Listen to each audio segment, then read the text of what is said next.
On the next episode, kuna wale ambao kwamba katika maeneo fulani, mimi nishaenda ziara mwenyewe, wao ndio wanajilinganisha na ukoo wa Mtume sallallahu alaihi wasallam. In fact, ndio wanafaa wawe zaidi, wawe natekeleza sunna zaidi kwa Mtume sallallahu alaihi wasallam zaidi yetu sisi. Wao wenyewe ukienda katika makaburi zao, minara imewekwa fence, wamewekea mpaka kivuli kabisa, asipigwe na jua akiwa ndani ya kaburi yake. Wallahi ndugu yangu, unapokufa hamna lolote likusaidie Sheikh. Hata kaburi inuliwe juu kaa KICC, kama ulikuwa mbovu utaadhibiwa Sheikh.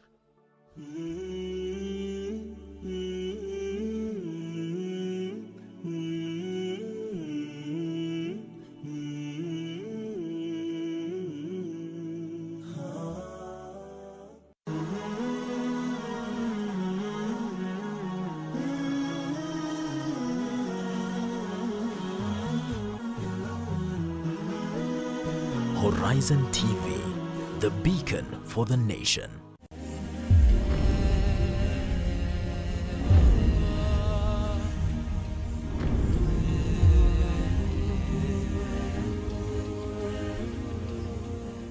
Assalamu alaikum wa rahmatullahi wa barakatuh. Eid Mubarak from the Horizon family, from me, your host Yusuf Farah. You are right on time for the Sabah Show, where we brighten up your day even before the sun does. In case you're wondering why I'm dressed like this is because this is the last day for our Eid celebrations, and being the last day, I just felt like I should come to studio and show up in the best attire, that is my khamis, my thob, and my and my turban. Now, today being the 13th of August, I'm going to be taking you through the newspaper review, and then I'm going to take you through the tech segment after that. Remember, we're coming to you live from our HQs here in Nairobi at the Jamia Mosque, and this is Horizon TV, the premier Islamic station, and now coming to you. How was your Eid? Talk to me through our Facebook pages, Instagram and Twitter at Horizontv Kenya, or you can reach us through our SMS line at 2951. Now over to my guest in the studio today to help me go through the newspaper review. I have Patrick Nzomo, who is a lawyer awaiting admissions to becoming an advocate. I have Victor Kiprono, alias Victor Ruto, who is the president of Pioneer International University and the president of private universities under KUSO.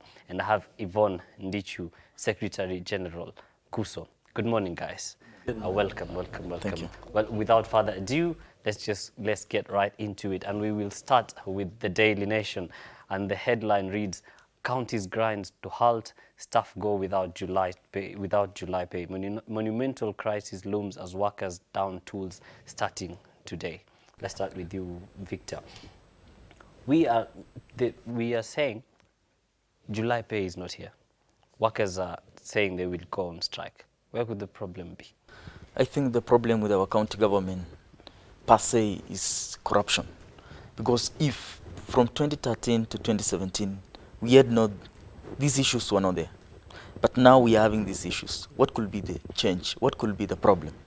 I can say it's because of corruption, mismanagement of resources. And these counties, if you are keen, at that time the President of the Republic of Kenya, Honorable Uhuru Kenyatta, said, if you have utilized the money that you have, if there is no corruption, now can you come for extra money? But now, did you see the time they were marching in Nairobi to say walikuwa nasema waongezewe pesa, lakini rais aliposema kama mmetumia zile pesa mmepatiwa vizuri, kuje muitishe pesa ingine, wakanyamaza. This is because of corruption, pure corruption. Pure corruption. But hasn't corruption been there before? Can we say the rise in corruption? Because even before 2017, corruption was there. Let me tell you something. Yeah. You know, in Kenya, I can say, governors, the term for governorship is 10 years. And when someone is in office for the first time, he or she will try as much as possible to make sure that the records are clear, because he or she is fine for the next time. But now you see these governors, when they are going there for the final time, now that is why you have these challenges. Because some of them are fine for the last time. And that is why you see corruption is at a high rate now. That is my opinion. Okay. Nzomo, is it right for people to down their tools and go on strike? Well, it's a constitutional right to picket and to complain about things that are not working in your way. But I feel the problem really, okay, could be contributed to by corruption, but I feel it's priorities and planning. Because you look at the health sector workers, these are people who are giving us very essential services. So the moment you do not plan for them, because it's not, they knew people are working, they knew that these people will want to be paid by the end of the month. So if you're having this crisis at the end of the month and counties are saying, you know, we'll not be able to comply because there's no money, for me that's total lack of awareness for the county bosses, and it's something that shouldn't really happen. We should plan at the start of the month. We have this number of employees, we are continuing to hire this number of employees, and you know, with that kind of planning, we are not going to have such headlines. It's really a shame. Okay, Victor says corruption. Nzomo, you're saying planning. What about you, Yvonne? What's your take? I'm an economist, and I think just last week we had a report from the Treasury that our GDP is okay. You wonder if the country's GDP is doing fine, where is the money, where the salary is not being paid, where Kenyans suffering, the civil servants, the the ones on the payroll, why are they not getting their money? So I think the issue majorly is just the whole system. Our government is failing economically, politically, socially. The government has just failed its people.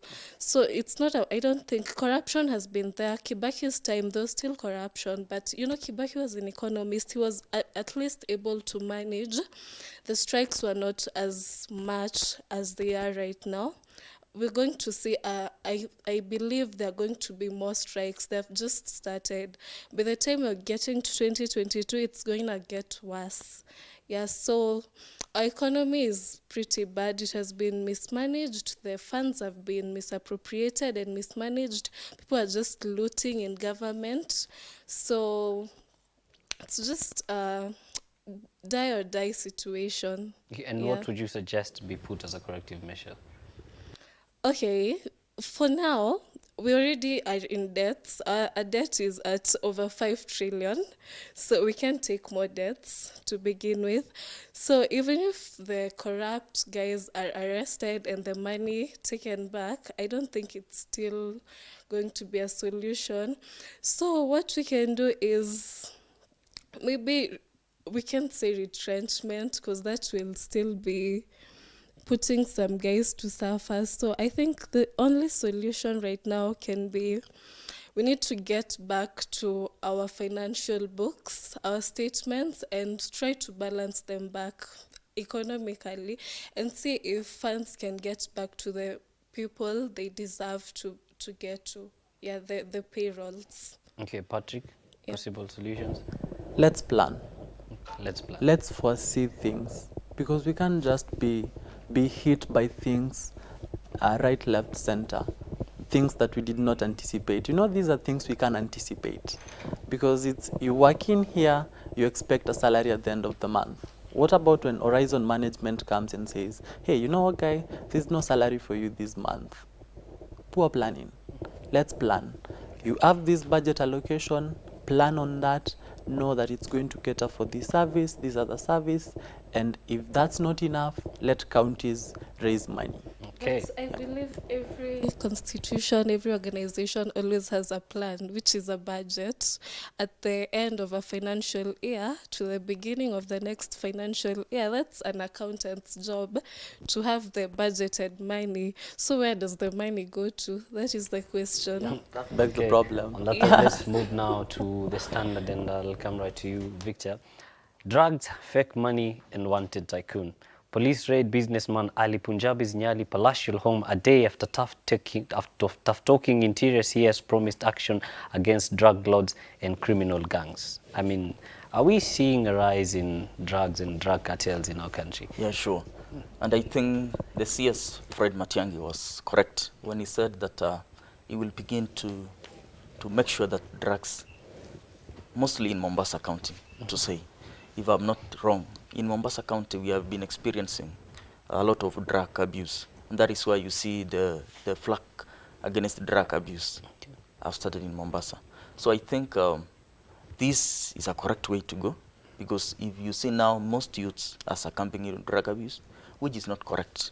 Because if you see now with unemployment, mixing now with drugs and social abuse, you know, now we are adding to, the country will now succumb into a crisis. Okay. So now I think that's the correct way to go. Okay. Yeah. And Zomo, are we in a crisis, as Victor says? Because when you speak about drugs especially, the high consumers of these commodities are the young people. And what are we saying about the generation that is coming up? We are saying, in a nutshell, that we are going to be living in a country that is that doesn't really appreciate moral values, because you know what drugs do to people, right? They put you in another state that you're not able to appreciate things the proper way, the natural way, and it's affecting our young people. So I would, it's really a call on the young people, because these things are affecting us. It's a discussion for us as young people. Instead of looking up either ladder and saying, our leaders are not working, I don't know who is doing what and everything, let young people have this discussion at this level, yeah, at the young people level. We are the ones affected. Let's not do this because it's not working for us. It's not going to work for us in the next generation. But the problem is people are making money. Now these people are making money out of young people. You see now these guys are Tygoon. Yes. The guys are Tygoon, and is misusing young Kenyans who doesn't even know what their future brings for tomorrow. But can we blame unemployment on this? Now, unemployment is another thing. Because now, if you blame unemployment, now you are contradicting the issues. Because now you see this guy is making money out of young Kenyans who are innocent, who are even hustling to get something for the day. Now I think the government should even arrest more people, because this is just an example. We have many people who are working in the streets peddling drugs in universities, in colleges, and I think the government should be very serious on this issue. Okay, let's move to the political corridor now. And on the Star, the headline reads, "Anxiety over 26 MP jobs as census looms." And it reads, "A number of legislatures from the affected constituencies are apprehensive their areas will be scrapped off should they be found ineligible." Victor. Yeah, you know, the threshold for every constituency in Kenya, for a region to be considered as a constituency, to meet the standard of you need to meet a threshold of 133,000 citizens in that constituency. Now, you see, now we have a problem. You know, these MPs now are going to campaign for them to be considered a legit constituency. Because if we go to census and they don't meet the threshold of 133,000 Kenyans, they are going to be scrapped off. And that is why you can see now they are campaigning. And in 2009, if you remember, I think there are 9 constituencies which were scrapped off because of not meeting the standard of the population. And I think this is something which should be considered, because there is no need of having 200 or 301 or 300 something constituencies in Kenya, and there are people in a constituency wenye hata wafiki 1,100 ama 50,000, you know. So I think this is a factor which is, we are good to go with that. Okay, yeah. Coming over to you, Yvonne, let's check out the Business Daily, and the headline is, "Housing Finance puts 2 billion customer houses up for auction." It says, "Mortgage lender seeks to clean up its books by getting rid of problem loans." What does it say about our borrowing culture, like the normal Kenyan? I mean, the fact that 2 billion customer houses are being put up for auction. Borrowing has been a problem in the African countries over the years, and I think we're developing a very crude culture, beginning just from the grassroots, from Tala and Fuliza, and you know, those small loans with the youths, you know, because I can go to a bank and borrow a mortgage.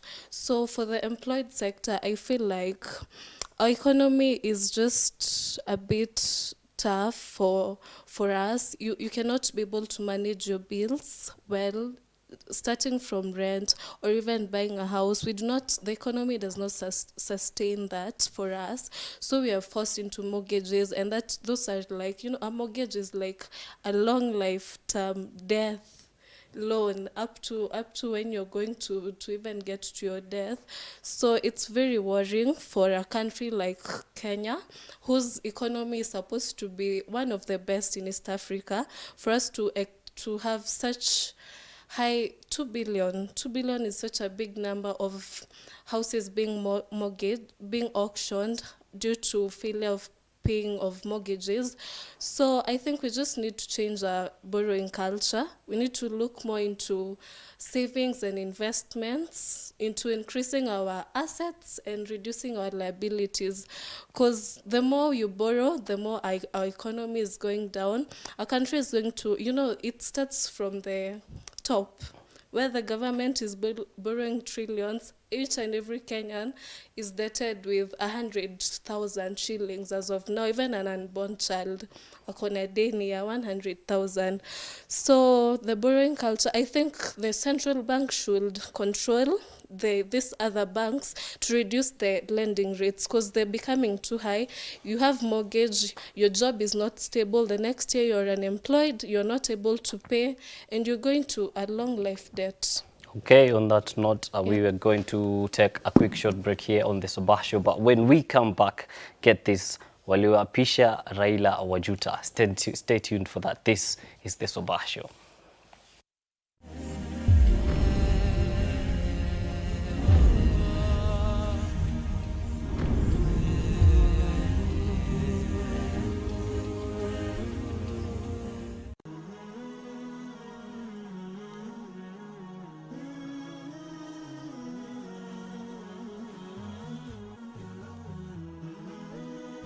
Horizon TV, the beacon for the nation.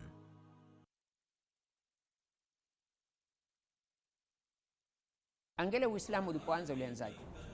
Ulianza kwa stidraj, ulianza kwa polepole. Wewe Adam alayhi salam, si umeonyeshwa kwamba ni bora kuliko malaika? Hawa malaika wamekusujudia wewe. Kwa hivyo hata ukiwa malakaini ni jambo kubwa kwa hakika, na wao wamekusujudia wewe.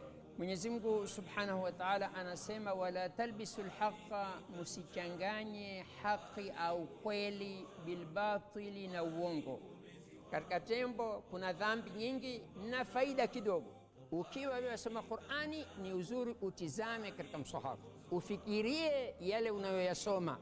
Qur'ani kitabu changu, Qur'ani mwongozo wangu, Qur'ani mwombezi wangu, Qur'ani pumbao langu, Qur'ani kitabu changu, Qur'ani mwongozo wangu, Qur'ani mwombezi wangu. On the next episode, wamkalishe fayakulani, ndio waseme man rabbuka, haye mola wako mlezi ni nani? Fayaqul, kwa sababu ni an-nafsu tayyiba, ni an-nafsu al-mutma'inna, rabbi Allah, mola wangu mlezi ni Allah. Fayaqulani la, waseme kumwambia, ma dinuka, dini yako? Fayaqulu dini al-islam, dini yangu ni Uislamu. Fayaqulani, waseme, ma hadha ar-rajulu alladhi bu'itha fikum, ni mwanamume gani huwa alotumwa kwenu? Huyu mtu alotumwa kwenu ni nani? Fayaqulu, aseme, huwa rasulullah sallallahu alaihi wasallam.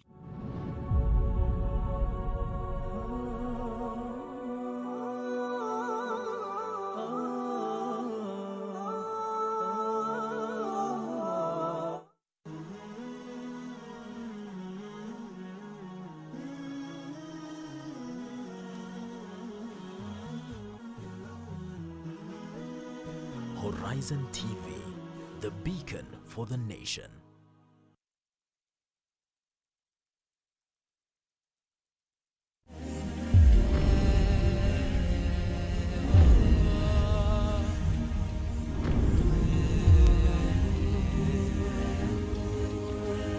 Ahlan wa sahlan wa marhaban. Welcome back to the Sabah Show with me, your host Yusuf Farah. Before we went for the break, we were talking about this headline on the Business Daily, and Victor, you wanted to say something on it, on the housing finance pool, 2 billion shilling customer houses up for auction. One thing, Farah, we need to appreciate is that the legal implication of taking out a mortgage or taking out a loan most people don't really understand what they're getting themselves into. Because when you look at the land law, for example, and specifically would be section 93, it gives you a number of legal redresses that the company or the bank will have when you default. And one of them is usually something we call the statutory power of sale. Yeah. And when you default, they are supposed to send you notices.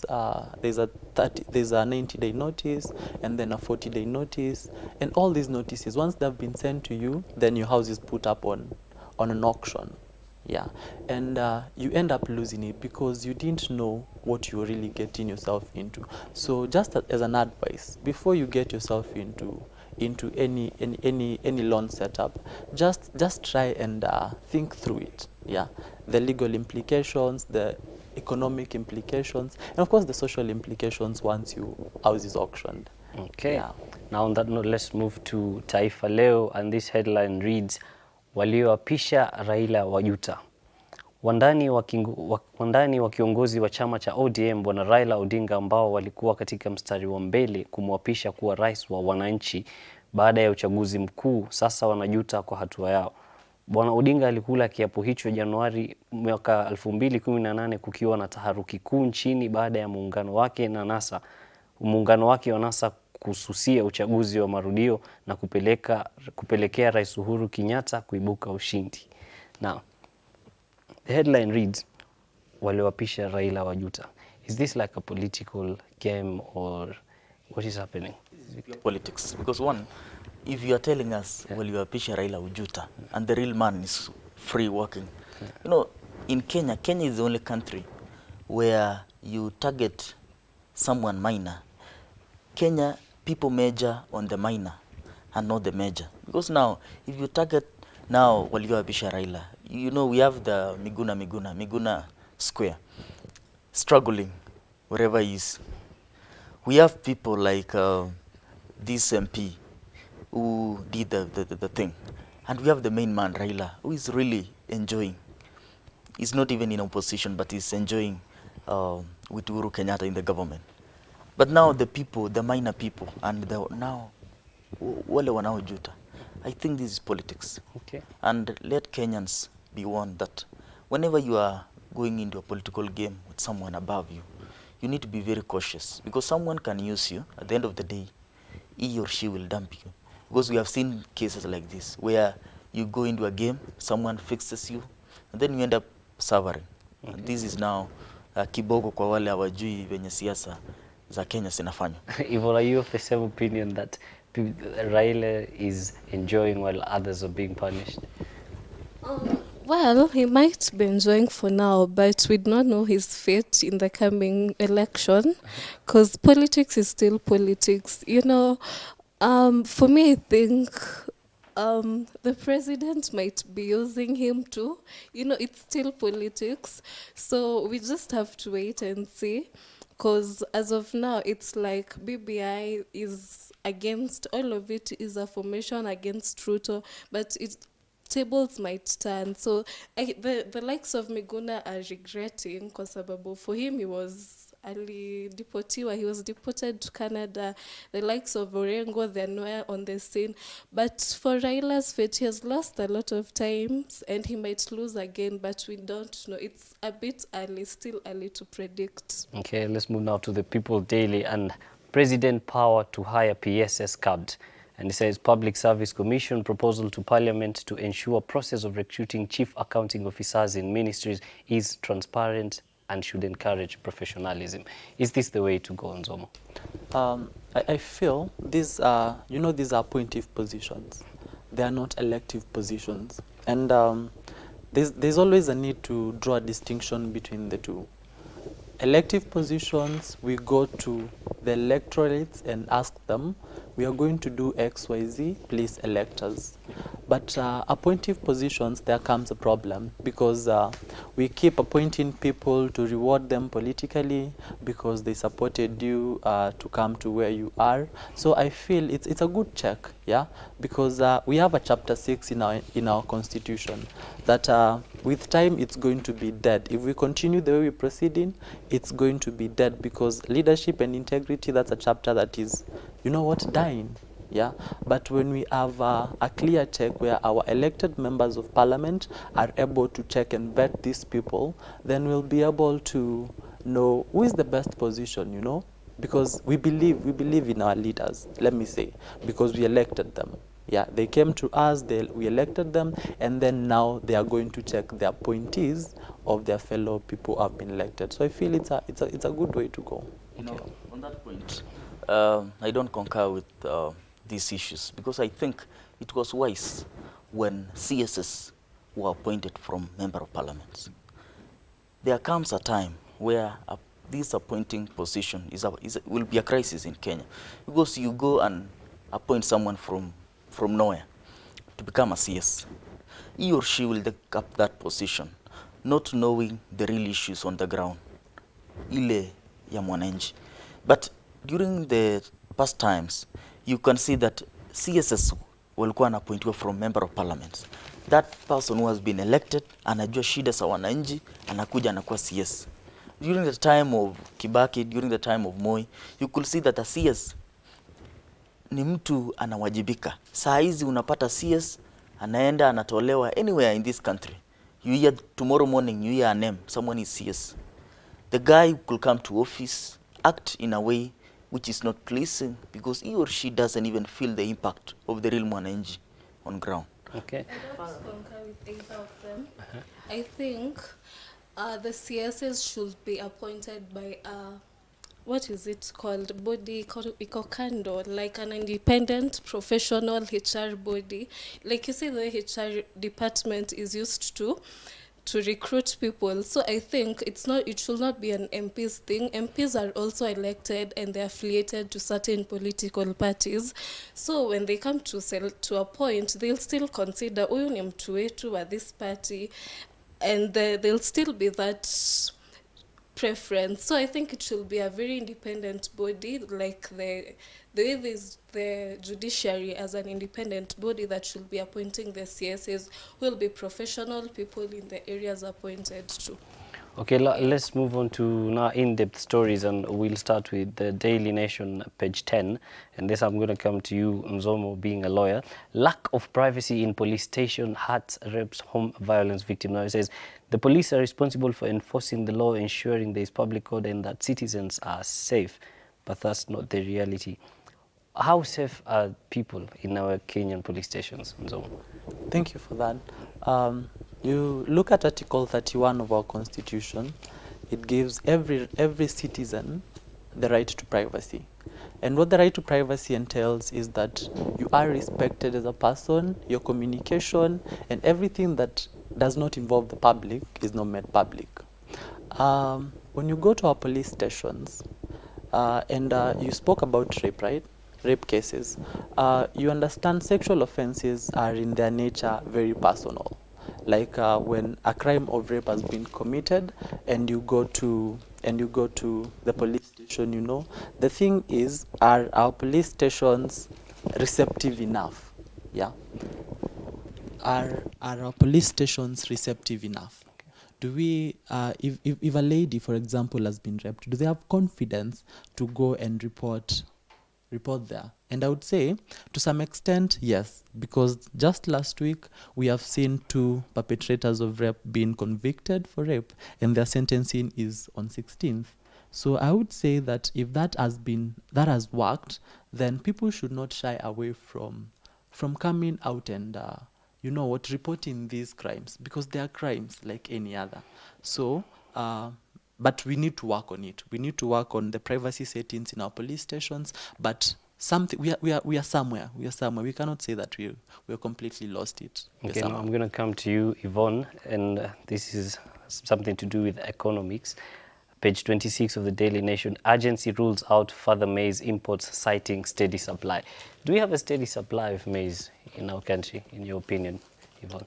Yes, I believe so. I'm from Trans Nzoia County, and there are acres, hundreds and thousands of acres of maize, and farmers who have kept their maize in storage because they're waiting for the government to give them a bit higher price than what they're offering them right now. A bag of maize in Kenya right now goes for 2,500 shillings, which has been that price for the last 10 years. With the currency is weakening, so we expect at least them to offer a higher price for the farmers. The maize that was imported from Mexico last year was bought at 3,500 shillings a bag.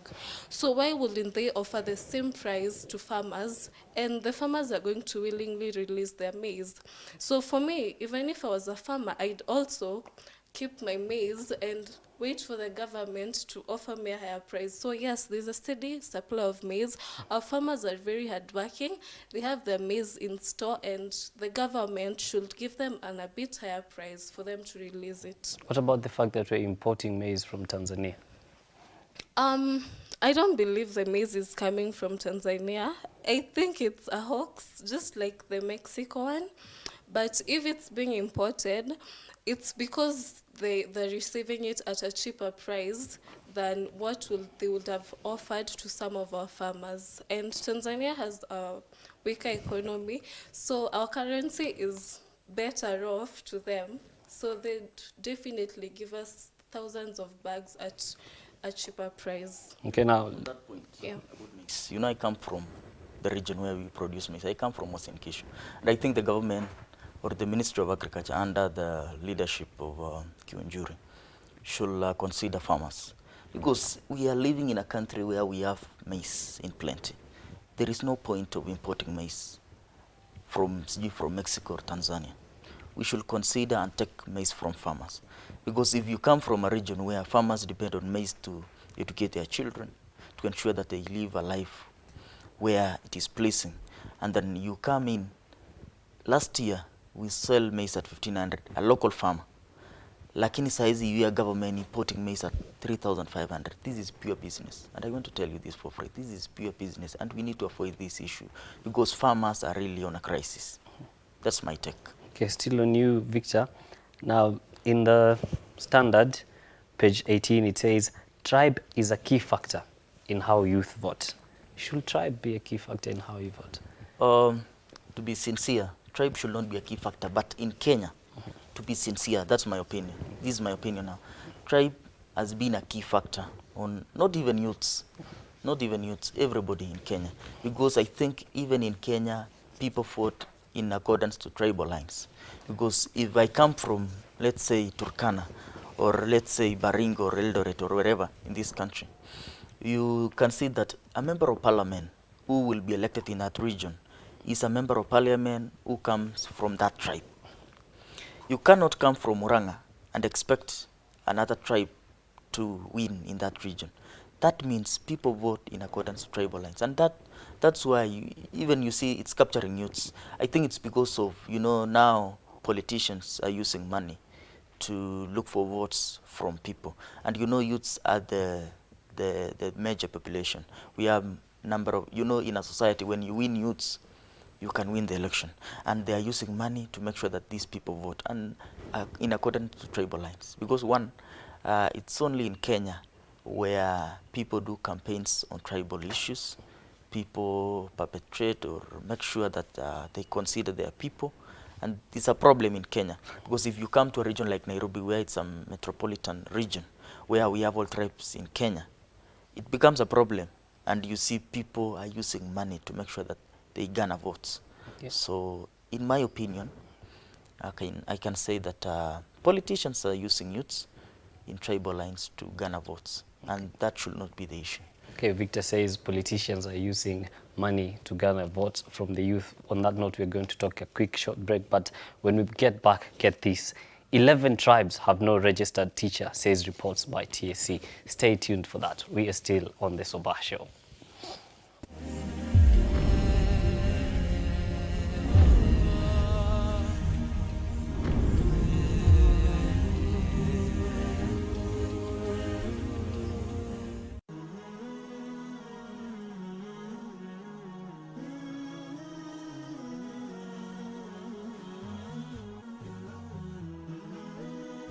Horizon TV, the beacon for the nation.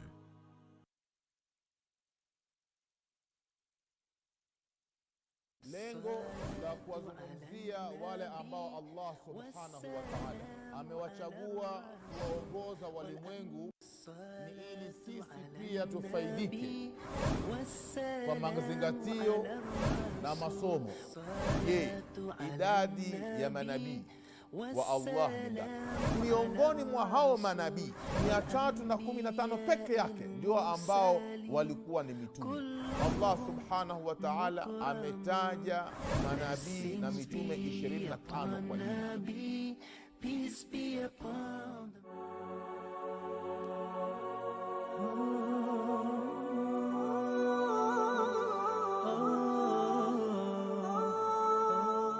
On the next episode, na nahi ya mtume yufidu ya kuwa ikiwa mtu atafanya hivyo na amekatazwa, kwa sababu jambo ambalo lililokatazwa na Mwenyezi Mungu na mtume wake haya itakuwa ni jambo lisilo sawa, bali ni haram, kwa sababu ni amri. Wama kana limu'minin wala mu'minatin idha qala Allah wa rasuluhu amran an yakuna lahumul khiyara.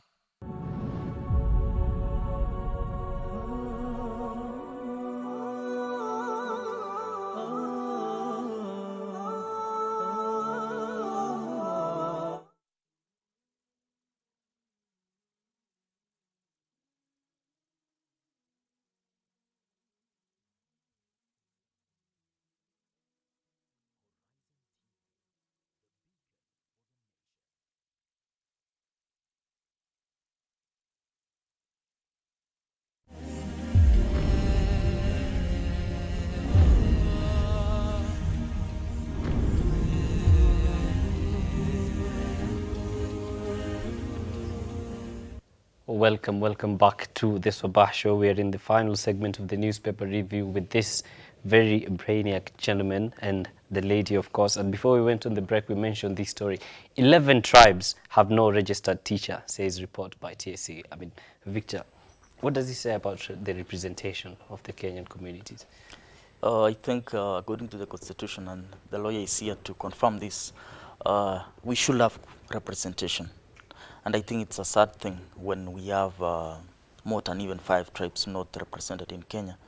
And I think it's a fact that TSC and NAT should consider having, if, sometimes people can come on board and say, we don't have representation when they don't have the qualifications. But if they have qualification and they have not been considered, that's a problem. But it's a different story when someone complains and he or she doesn't have the qualifications. But if they have the qualifications, they should be considered. That's my take. Okay, coming on to just you. On the I believe it's not really about qualifications, because if you've not provided an avenue for these people to get qualified, because when you look at the names of those communities, they are pretty much marginalized. Yeah. And marginalized communities are protected by the Constitution. And we need to adopt measures, positive measures as the government, to ensure that if there's a person there who was qualified to some extent, maybe in their KCP, in their KCSE, they should be considered to take up a course, maybe to do education and come and help their community. So it's not just about have these people qualified, have they been given an added advantage for them to qualify because they are starting from a point of disadvantage. It's like the way the girl child has been developing over the past. We realized that the female gender was starting from a point of disadvantage, so they needed to be some measures had to be put into place. That's why we have 47 women representatives. Girl children going to school, they never used to do that. So we need to adopt a measure that like TSC says, this number of posts have to go to these communities because they are marginalized. How do we achieve this? We make sure that children who are growing in these communities are given an opportunity to grow. Okay, yes. Away from that story and coming to you, Yvonne. Page 8 of the Star says, NAT chiefs attack Sosion, demand urgent special meeting, and the leadership is accusing the Secretary General of complacency and insensitivity. What's your take on this? I like Sassion. He's been fighting for teachers for the longest time I can remember, ever since he was SecGen. So the issues in NAT right now, in comparison to TSC, those are internal issues that should be solved within the NAT. But if his cabinet members, the chiefs, are opposing him, then that shows there's a problem. So I'm not sure what the issue is. What is the exact issue with the NAT to TSC? But I believe the issues that can be tabled. Okay. Yeah. Now coming on to Victor, page 10, still on the war on drugs.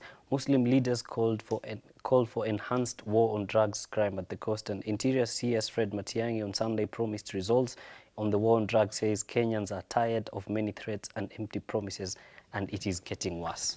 But is it Mombasa alone?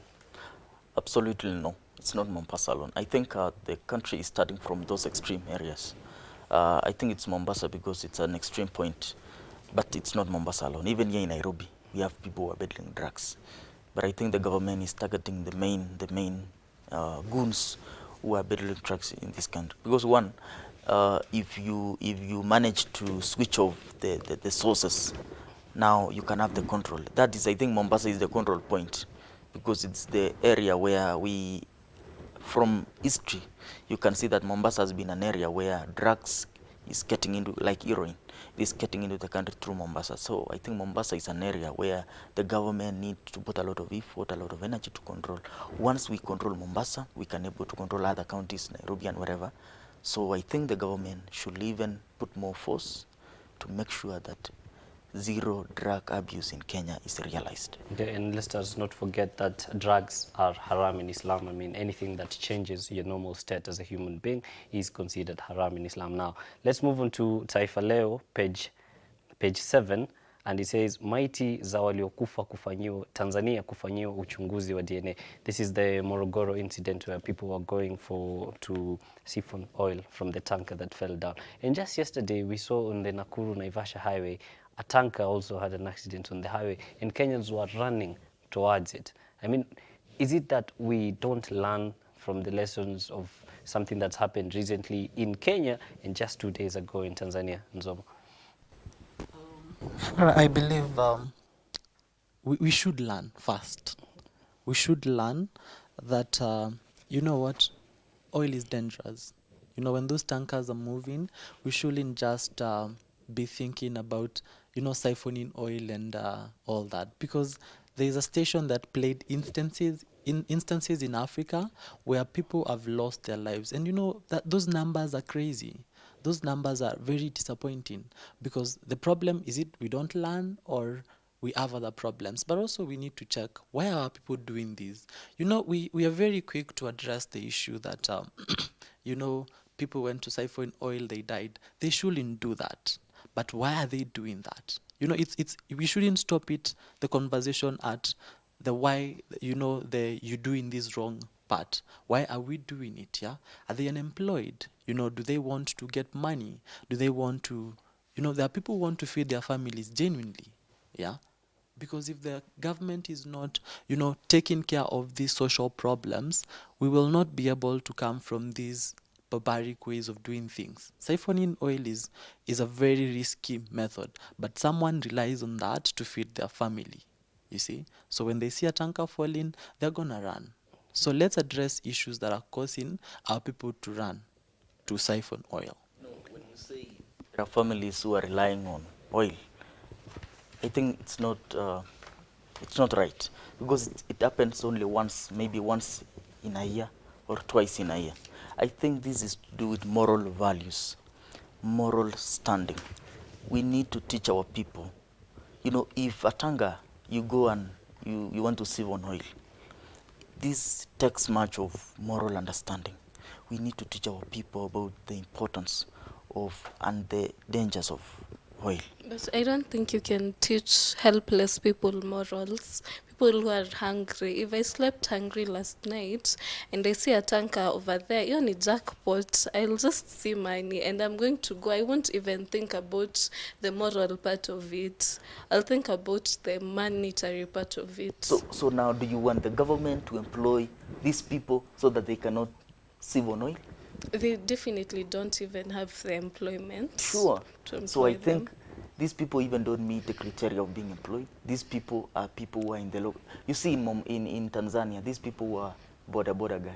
How will government intervene in that situation? But then we've seen the cases of people with PhDs and in the streets.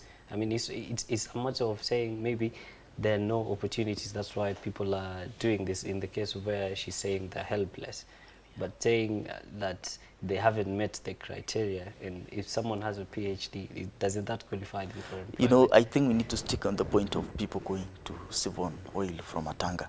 You know, that's so much, it's a risky thing. You know, in Morogoro in Tanzania, I was watching, and you can see 57 people died. 57 people died. This is so serious. And I think it's a time where we need to go back to our moral standing as a nation. In 2010, 2007, when in Aguru, when we had that tragedy where a tanker fell, and we had a mass burial where people died. And now you can see in Tanzania now, yesterday in Aguru. So these are cases, scenarios where we need to also, as a country, learn from our past and correct. Yes. I'm just trying to imagine if a tanker fell in the US, for example, would people be running towards it or away from it? Yeah, because that's the question we need to answer for us to understand why our Kenyans are running towards a tanker and not away from danger.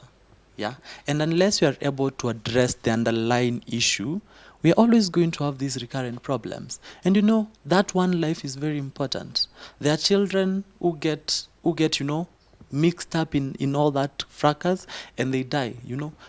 Children who have the potential to become politicians, children who have the potential to, steer this country forward. So we need to address these issues. What is it that is preventing US citizens from running towards a tanker and enabling Kenyans running towards that tanker? And this is the social problems. We need to address these social problems first, feed our country, clothe our country, and make sure our country is living in habitable housing, and then this problem is automatically going to disappear. Yeah, speaking of morals, as Victor said, here's a story on page 9 of the Business Daily. Kenyans must act fast to reverse deforestation. Now, according to the World Bank data, we are losing more than 50,000 hectares of forest each year through deforestation. I mean, what does this say about the normal nature of our country of just cutting down trees and not planting others in the place of it? I think population increase in Kenya from 2009 to now. I think when census results will be out, I think Kenyans, maybe we are even above 60 or 50 million Kenyans. And I think deforestation has been a problem in Kenya, whereby you see people are cutting trees and they are not able to plant. And I think we need also to, going back to morals, we need to teach our people that trees are the only resource which can cater for our environment for the present and for the future. If we are able to plant trees, if we are able to teach our people the importance of trees, we are in a good way. You know, in Kenya, we have people who are living in the rural areas who doesn't even understand the importance of cutting a tree. You know, people who are learned can understand this, but we have people in Mau. We have a problem now in Mau where we see people are going to cut trees and live and have their shambas, graze their cows. You know, we need to teach these people the importance of these trees first. When they understand that if you cut one, you can plant 2 or 3. Now we can go back and now do afforestation, So teach the morals and teach them to be better. Yeah. Now, we have a light story as we come to the end of the newspaper review today on the Taifa Leo, page 7, Fahali akata kuchinjwa. Now, I mean, it is Eid. People are waiting to have their lunch, and then a whole bull decides, you guys are not slaughtering me. So it means these guys didn't have their lunch today, you know. So on that note, on the newspaper review today, we've come to the end of the paper review. Thank you, Victor. Thank you, Nzomo. Thank you, Yvonne, for coming. Your ideas have been very helpful. And now we're going to take a quick short break. But when we come back, Tech Tuesday begins with me, your host, Yusuf Farah.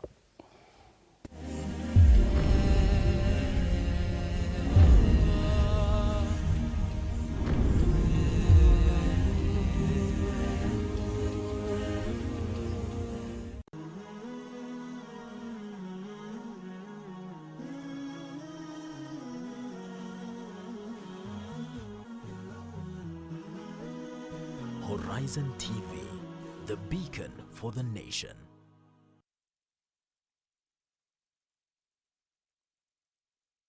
Wake up to exciting mornings every day.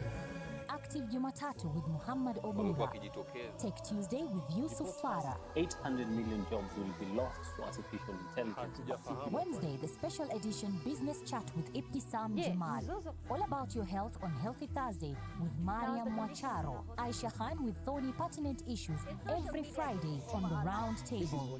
Fresh discussions, direct probe in Sabah Show, only on Horizon TV.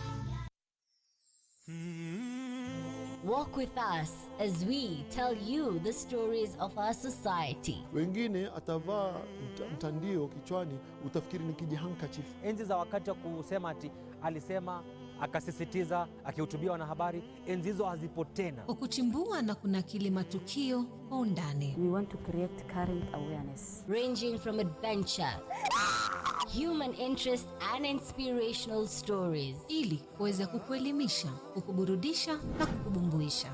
Words have been said, but now it is time to lay the foundation that will impact the world. Terrorism is terrorism, no matter who is behind the trigger.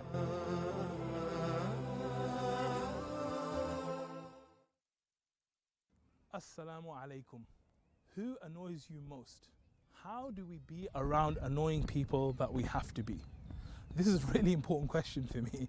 And I remember being at a development course where I saw this guy who was so laid back and he was so chilled out. I mean, the way he spoke, the way he walked, the way he did everything. So I thought, you know what? This guy knows. So I went to him and I said, you seem like a great, calm, chilled out person. Can you tell me, how do you stay like that when you're around annoying people? So he said something which was very profound for me. He said, I just remember that however they're behaving is about them and not me. Now I had to think about this for a second, but I realized he was absolutely right. Most of the time, when people are annoying us, it's because they're behaving in a way we believe they shouldn't. And subconsciously, we believe that it's related to us or it's our fault in some way. This, of course, isn't true, because however someone chooses to react is down to them and the choices they make. So let's take an example. Imagine that I came to you and I verbally attacked you and I abused you. How are you going to feel? You're going to feel bad, right?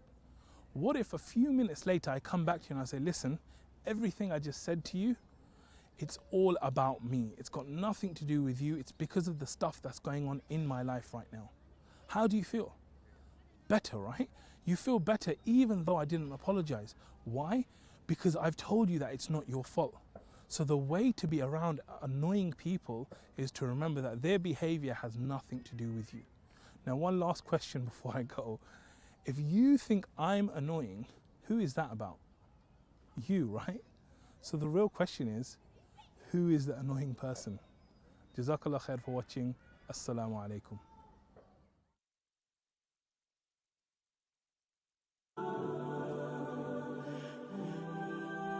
Assalamu alaikum. I want to share a story with you today.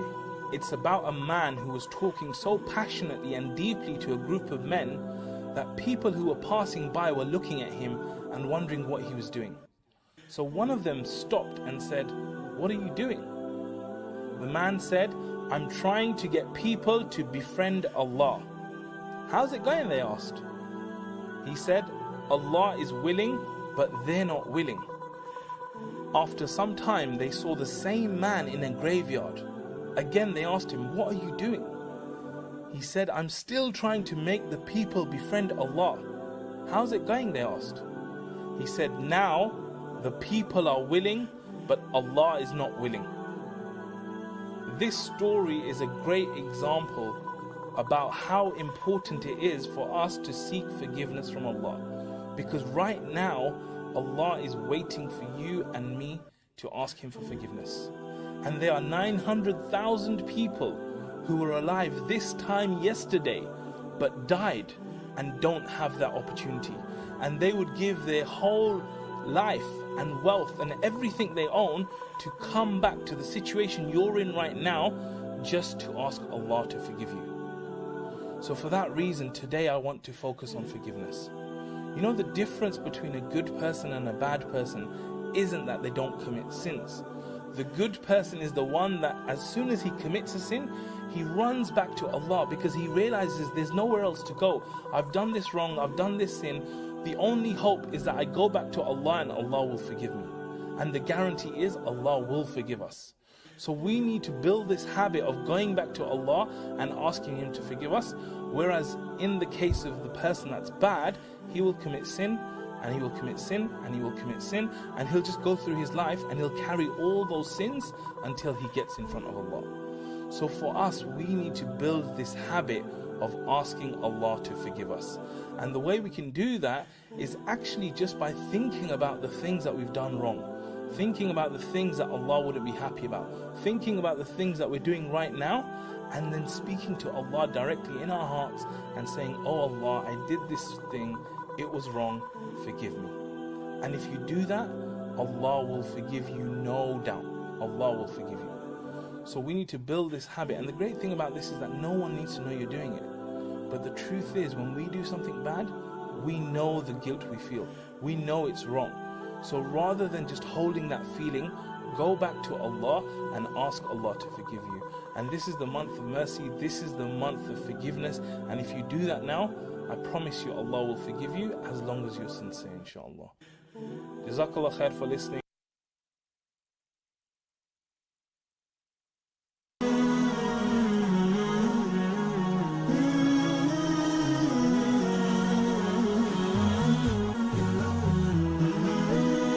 Horizon TV, the beacon for the nation.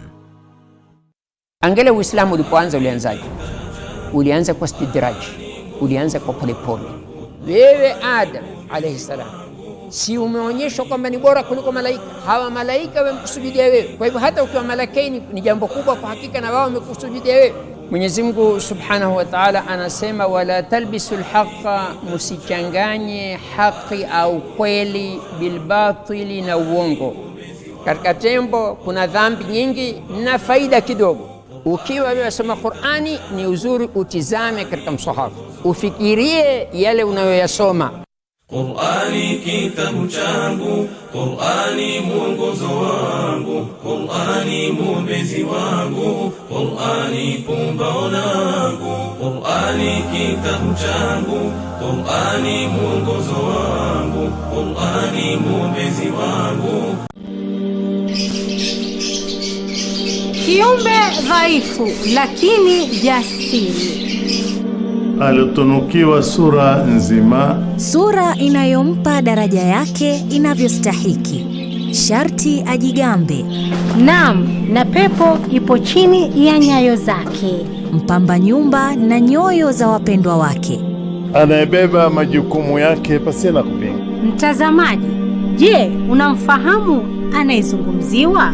Bila ya kusahau hadhi yake na haki zake. Ungana nami Rahma Swaleh na Sheikh Juma Amir, tukuelimishe na kukupa mwelekeo katika maisha ya ndoa kwenye kipindi Dira ya Mwanamke, kila Jumamosi na Jumapili saa 2 usiku majira ya Afrika Mashariki, ndani ya Horizon TV.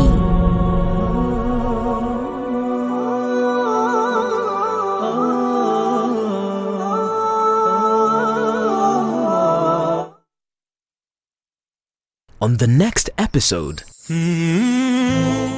Bwanangu alikuwa mzima wa afya, hata akikufa alikuwa mzima. Alikuwa amenioa na ndoa. Mimi nikawazalia watoto wanne, hawa vijana 3 na msichana mmoja. Kaniacha. Nikaolewa na mwingine tena. Kafungua ndoa halali hapa hapa msikitini. Kumbe huyo mjamaa alikuwa mgo na mimi sikuwa najua, na wakati hiyo sikuwa nimesomea mambo ya hii ugonjwa. Sasa hii ugonjwa niko na kama miaka 8 sasa tangu nianzie. Kumbe kuna watu wanaitwa, nasikia wanajiita discordant, sijui, ambaye hata unaweza mpima na hapatikani na ugonjwa lakini ni mgo, na mpaka leo hii yako ndo ameniambukiza hiyo ugonjwa. Nakwambia hapa yenyewe ninakaa tu kishida. Nyumba saa hii kama saa hii kunyewe pesa ninadaiwa karibu miezi 6 sijalipa.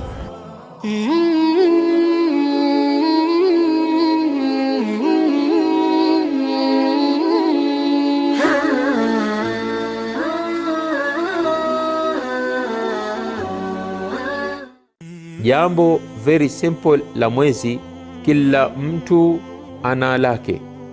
Hawa wasema tuelekee huku, wale wasema tuelekee kule. Amati nas, watu wa katikati hawajui, watu wa kawaida hawajui wafuate lipi. Confusion. Leo Ramadhani si Ramadhani, leo ni Idi si Idi, na kadhalika. La, sivyo. Lazima tuwe na mwelekeo mmoja. Mwenyezi Mungu Subhanahu wa Ta'ala kila siku ametuamrisha katika sala tusome surat al-Fatiha, ihdina as-sirata al-mustaqim. Ewe Mwenyezi Mungu, tuongoze njia iliyonyoka. Sasa sisi tunatakana tuelekee njia iliyonyoka. Mbona twenda huku na kule, na kila mmoja ni kiongozi, kila mmoja sema lake, kila mmoja ataka kufuatwa yeye.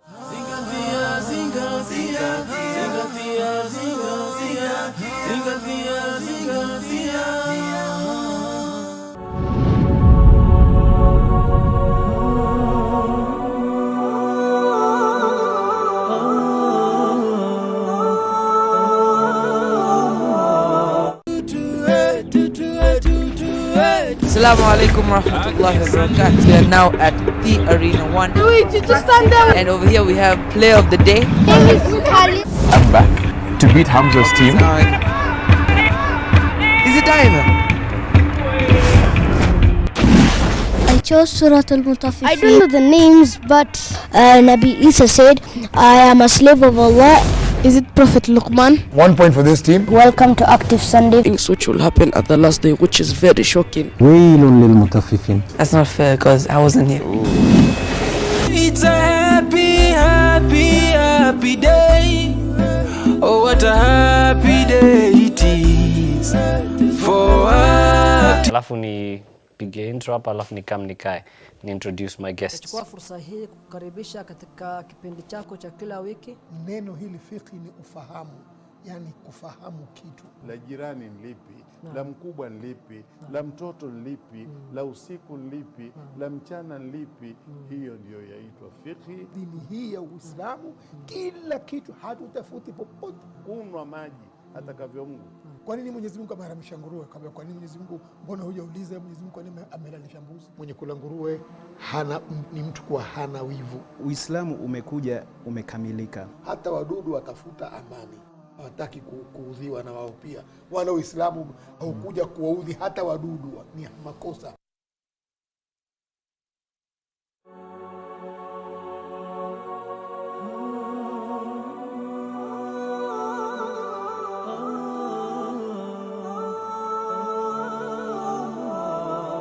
Wake up to exciting mornings every day. Active Jumatatu with Muhammad Obunga. Tech Tuesday with Yusuf Farah. 800 million jobs will be lost to artificial intelligence. Wednesday, the special edition Business Chat with S.T.E.M Jamal.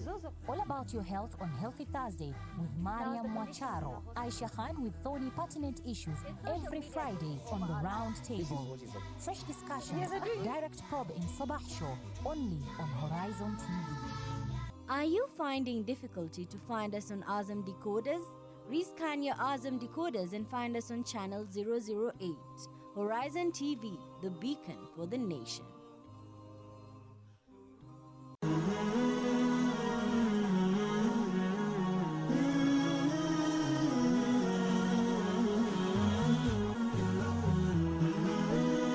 Horizon TV, the beacon for the nation.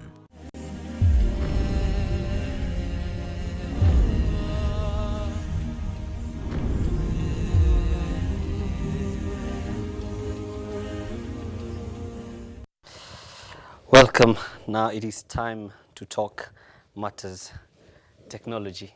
Now, get this. The Englishmen say work without play makes Jack a dull boy. The August holidays are here. The kids, school-going children are home. And with the holiday tuition band, there is little that the children are doing as far as education is concerned.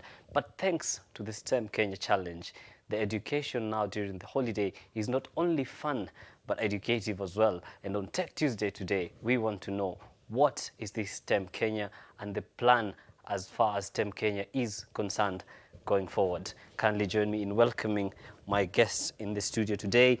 I have Nuru Lohind, founder of Little Innovations School. Assalamu alaikum, welcome. Wa alaikum salam wa rahmatullahi wa barakatuh. I have Christine Onyango, director at S.T.E.M Tricks East Africa. Thank Good you. morning, welcome. And finally, Alex Mugu, director at Playpoint East Africa. Welcome. It is an honor having you on the show today. And let's just get right into it. So, Nura, what is this S.T.E.M Kenya? Okay, STEM Challenge is basically an initiative to try and expose the young people to emerging technologies, because according to World Economic Forum, by 2022, most careers will have drastically changed due to emerging technologies. So we thought to ourselves, why don't we have a platform where we can prepare these young people probably during the holidays so that they are familiar with the emerging technologies and hence prepared for their future careers. Okay. Christine, you'd like to add something on that? Yeah, so basically STEM is all about, it's an abbreviation, first of all, for science, technology, engineering, and math. And the main aim of, having emphasis on STEM in Kenya is to help promote visionary thinking, creativity, problem solving from an early age. For some of us, we run the program for kids from as early as 6 years of age, so they become familiar and they start, loving STEM, because STEM is everyday life, part of life. So it's, introducing them at an early age so they can enjoy and see the practicality of the solutions that they come up with from that early age. Okay. Yeah. Mugo? For me, I'll want to echo what they've just said. STEM is more about a learning approach which integrates science, technology, engineering, mathematics into the class and out of the class. And it's how best we can integrate the technology we have here in the society and to these young people so that we are able to create a new generation of developers. So for us having STEM in Kenya, it's a way of making sure that we get to mentor these young kids at an early age to the right careers, that is in science, technology, engineering, and as well as mathematics. Okay. So this is when they get to learn about what it takes to be a computer scientist, what it takes to be in an engineering career. Okay, nice. Nuru, what prompted the idea of introducing STEM into Kenya? Okay, like I said before, there is this research that was done by World Economic Forum where they say that by 2022, most careers will have drastically transformed due to the influence of emerging technologies. Over and above that, the same report states that 66% of children who are joining primary school right now will end up in careers that do not currently exist. And mainly these careers will be related to emerging technologies, the robotics, the artificial intelligence, and so on. And hence, we are talking of a preschool child right now. A parent of a preschool child should be aware that this child will end up in a career probably they've never heard of. So we felt we need to empower these parents. We also need to empower the children so that parents know exactly what skills their children need, and children learn those skills so that by the time they are getting to 18 or they are getting to do, like, say, internships, they already have the technological skills. Okay, and perhaps, Christine, how does the system work? Okay, so STEM is basically how you break it. And it also depends on, how simple you can make it as an educator. So for us, it's basically working with age-appropriate materials for the age-appropriate normal child. So you'll find that the materials used for a 6-year-old will be different for, you know, those that are applied for kids who are in high school or post-high school.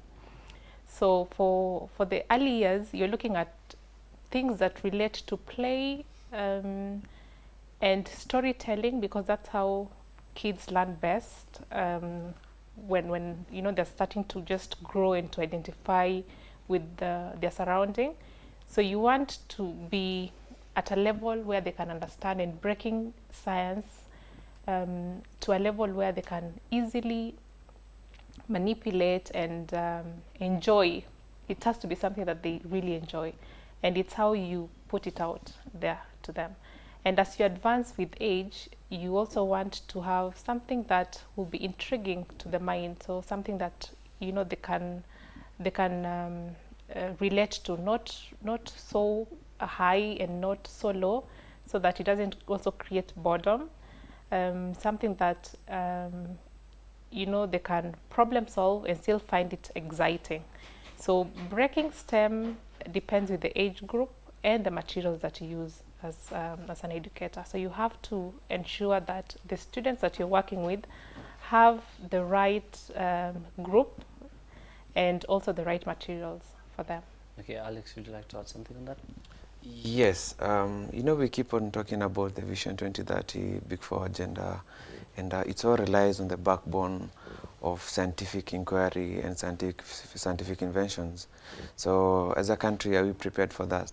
So as STEM initiatives, we want to ensure that the children who we are taking to schools, they don't go for grades, they go for technical skills, they learn how to code, they learn how to manipulate technologies. If it's a sensor, if it's a motor, they can be able to integrate that in the inventions. So it's critical that we understand, for us to achieve the national goals of our country, we need to invest in our children, and science is one of them, technology is one of them, and it's critical that we introduce at an early age, because at this age is when they get to discover their talents, and they get to learn problem-solving skills, creativity, innovations. So with that, we get to achieve what we're talking about in Vision 2030, in the Big Four agenda and other aspirations of our country. So STEM has a very big role to play in that, in creating a new generation of developers in our country. Okay, Nuru, how important? To add on to what Yes. Alex has said, it's a really good point, because all countries that are UN members have signed to the Sustainable Development Goals, and our Vision 2030 is aligned to that. And one of the things we look at within the camps is to help these young people to come up with solutions that will solve societal problems. So when we're talking about STEM, it's not just, you know, sometimes parents ask you, so does it mean, okay, I don't want my child to go into a science career. Does it mean you're forcing my child to go into a science career? The truth is this: STEM is applicable in all sectors, even in the art sector. So actually sometimes we prefer to call it STEAM, science, technology, engineering, arts and mathematics, as opposed to STEM. Because if you look at photography, we have drones in photography, and that is an art field. If you look at artists, they are digital artists. So it doesn't matter what career a child is going to venture into, even agriculture, which is part of the Big Four, still we have STEM that comes into it.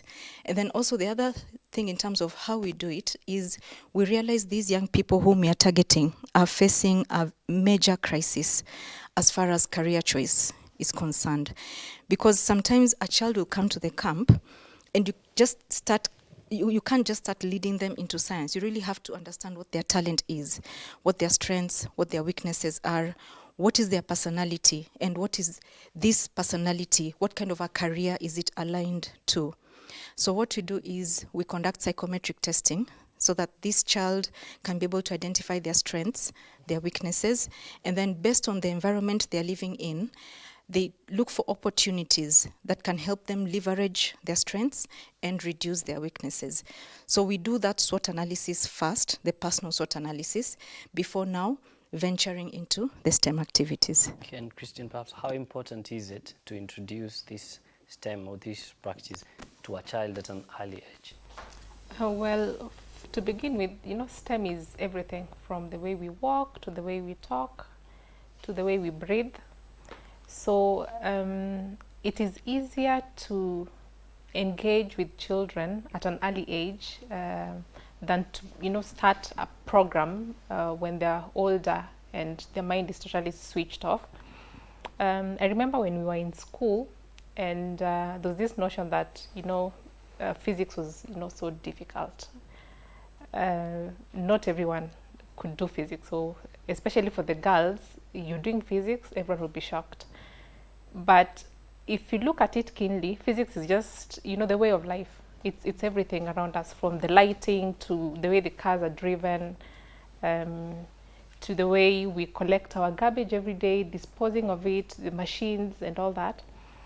So starting STEM or introducing it at an early age is important, because then students or kids grow up knowing how things work in the environment every day. Because when you look at robotics, it's not just about building things and designing and all that. It's all about also thinking, how does this thing work? How do I do something different from the current model that I have? Because with the way we do the trainings with the children, we make them understand that first they have to identify with something that is within the environment, and then two, they have to build it. Because then when you build something, you also create knowledge in your head. And then once you build it, you have to sit down and think, oh, okay, so now that I've replicated how a car is made, and I actually have a car and it's moving, how efficient can this car be more than it is already? So you're already triggering something in their mind at that early age. So it's not just having a real made solution that, okay, so this is how cars are driven, and this is an already made car, so this is just power it, use a remote control and it goes. How does it really work? So at that point, what you're doing is you're sparking something in this child, and that's the aha moment. Okay, so this is how things work. This is something else that I can do to add on to what I already have. So they're already thinking without even knowing that it's a big thing.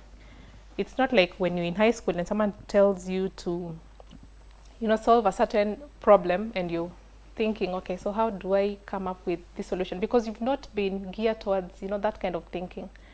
But when you give kids problems to solve at an early age, and you give them time to think through the process and identify solutions and share their findings, they may not even know that they're learning in the process, but they're learning a great deal. And the kind of leaders you'll have, or the kind of solution or problem solvers you'll have in future when they grow up will be amazing. It will not be the same compared to the one who is not given the same kind of challenge at an early age, because then they'll, they're not given the platform to think, to critique whatever it is that they're working on, to even share their findings.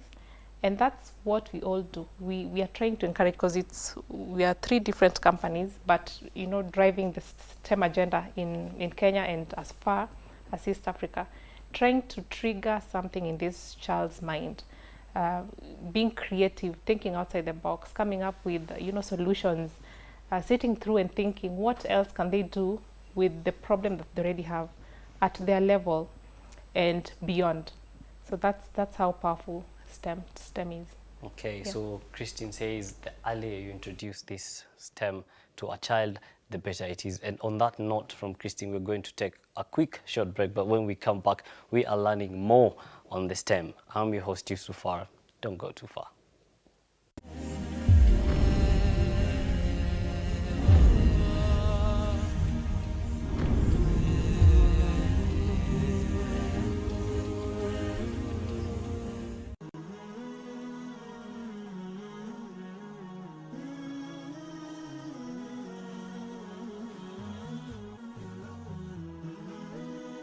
Horizon TV, the beacon for the nation.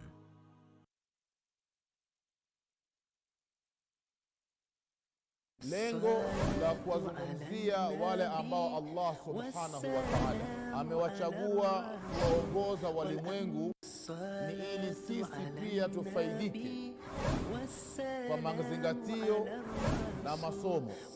Je, idadi ya manabii wa Allah ni ngapi? Miongoni mwa hao manabii 315 peke yake ndio ambao walikuwa ni mitume. Allah subhanahu wa ta'ala ametaja manabii na mitume 25 kwa jina. Peace be upon them.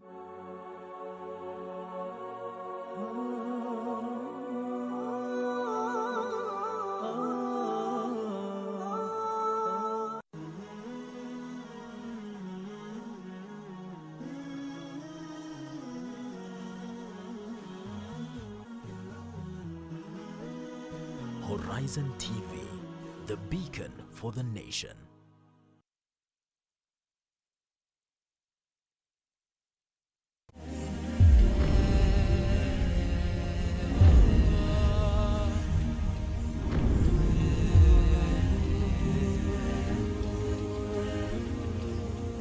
Welcome back to Tech Tuesday with me, your host Yusufar, still on the studio talking about STEM with Nuru, Christine and Alex. Let's get right to the questions now. And this STEM, what problem is it solving in our country currently, Nuru? Okay, that's a good question, Yusuf. Yeah. Like I'd started saying initially, we have the Sustainable Development Goals, the 17 of them, and STEM honestly comes into each and every one of them. But mainly, if we look at poverty, eradication of poverty, and we also look at employment, and also the environment. So for example, like my colleagues have said, during the STEM activities, we try to make these young people think of what problem is it in their environment that they can be able to solve. And sometimes it's good to direct them and channel them towards the sustainable development goals, because that is what every country ascribes to. And let me give an example. Like there's a competition that will be happening in Dubai, a global competition on emerging technologies. So the challenge they have been given is on environmental. It's an environmental cleanup challenge. So these children are supposed to come up with robots that can actually be able to clean up the environment, and particularly it's marine. Yeah, they're looking at marine technology. And it's amazing what these young people have come up with. And you can imagine now, STEM is coming in to do a bigger good, to clean up the marine environment. And every year, I think last year it was energy. Was it? Yeah, last year the theme was energy. So they try to rotate around the sustainable development goals so that young people grow up knowing their responsibility and the role they can play in solving problems in the environment. On the issue of poverty, like we said, as they come up with solutions to issues in the environment, they can turn this into enterprise and become entrepreneurs. So whatever innovations they come up with, like now we had the National Science Week at KICC. I don't know that it's over, the National Science Week. And you should have seen the kind of amazing solutions that those people were coming up with. So if we can be able to patent those innovative ideas, so that now these young people, after university or whatever level they are, they can now turn these ideas into entrepreneurship while still benefiting the community.